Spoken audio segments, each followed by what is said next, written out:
1. Qui suis-je? 2. Comment vivre en harmonie et en paix avec les autres? Bonjour très cher, je suis très heureux d'être parmi vous. Et j'espère que nous pourrions nous rencontrer tous dans un grand parc après le confinement. Avant de parler des deux questions, je souhaite brièvement parler de la définition de l'homme selon la science. Premièrement, la science expérimentale, qui est la science reconnue grâce à ses travaux pratiques et tests. Cette science explique l'homme sous son angle cellulaire. Ensuite, on parle de la science humaine qui est malheureusement non reconnue par le comité scientifique car on n'arrive pas à faire des expériences scientifiques comme pour la science experimental. Pour celle-ci, on parle des études de sociologie, développement personnel et autres. La définition de l'être humain sous cet angle reste loin incomplet. En plus, définir l'homme par sa catégorie sociale est loin d'être une réponse correcte. En plus, le plus grand problème c'est que faire des expériences en sciences humaines c'est impossible car chaque être humain est tout à fait différent de l'autre. Enfin, la métaphysique, non reconnue car très difficile de faire des expériences comme avec la science expérimentale. On arrive donc avec la question ouverte, comment définir l'homme et comment savoir qui suis-je? Sans savoir la réponse, il serait très difficile de répondre honnêtement à la deuxième question, comment vivre en paix et harmonie avec les autres humains?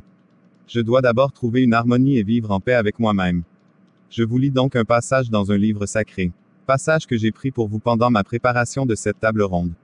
C'est 100% question de croyance. Il faut essayer de lire et l'écouter avec le cœur. Un passage dans ce livre sacré Surat al-Anbiya, traduction non exhaustive. Ce jour-là, nous plierons le ciel comme on plie un livre. Comme nous avons commencé la création une première fois, nous le recommencerons. Une promesse que nous devons tenir et nous la tiendrons. Nous avons écrit dans le Zabour, ancien livre sacré, que la terre sera l'héritage de mes serviteurs les plus vertueux. Il y a là un enseignement pour un peuple qui nous adore. Nous t'avons envoyé que pour une miséricorde à tous les mondes. Dis, ce qui m'est révélé n'est rien d'autre que, votre Seigneur est un Dieu unique. Allez-vous l'adorer. Dans ce même livre sacré, j'ai appris que l'être humain est une entité physique que la science expérimentale peut voir et reconnaître, c'est s'appelle le corps qui est créé de la terre et qui doit se nourrir de ce qui vient de la terre pour survivre. J'ai appris que ce corps est la coquille qui reprend un souffle de vie toujours impossible pour la science de le cerner et qui est différent de l'ATP, cette énergie que nous avons dans la nourriture. Ce souffle on l'appelle l'âme. Et enfin un troisième composant que seuls des grands sages peuvent détecter et cerner, c'est le mental, l'ego, ou cette petite voix dans la tête qui nous fait faire des choses souvent que nous regrettons. Sans une aide et coaching, le contrôle du mental ou l'ego est chose impossible. Et le contrôle de cet ego est le début de l'illumination. On en parlera dans les prochains jours du comment. Libérer de cet ego ouvre des portes de bonheur illimité. Bonheur individuel et sociétal ouvre le cœur vers une nouvelle dimension. Dans ce même livre sacré, j'ai appris que si on veut situer l'être humain, nous n'allons pas le mesurer une mesure économique, riche ou pauvre, ou une mesure sociale qui a déjà prouvé sa déficience, exemple, le marxisme, communisme, URSS et autres. L'idéologie de la lutte des classes sociales n'a plus de raison d'être car ça n'a donné aucun résultat et ces résultats étaient catastrophiques. Aujourd'hui, le capitalisme arrive avec les mêmes résultats. Dans ce livre, l'homme est catégorifié sous deux catégories seulement. 1. Les vulnérables sur Terre.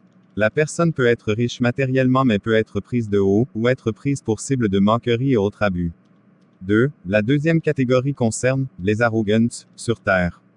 Ils peuvent être riches et puissants, comme ils peuvent être pauvres et faibles mais ils sont dans une position qui leur permet d'être arrogants vis-à-vis des autres. Conclusion, nous devions comprendre qui nous sommes et comment nous pourrions devenir sages et acquérir ce stade de connaissance ultime de soi et notre raison d'être. Et ensuite déterminer dans quelle catégorie nous souhaitons être, et pourquoi. Sans cela, notre cheminement ne sera pas optimal. Et enfin, avant de vous céder la parole, sachez que les versets que nous avons lus et le livre en question dont on parle, c'est bel et bien le livre sacré des musulmans, le Coran. Je vous propose qu'on se fasse nos propres idées et qu'on ne se laisse pas influencer par les arrogances. Venez et partageons nos expériences.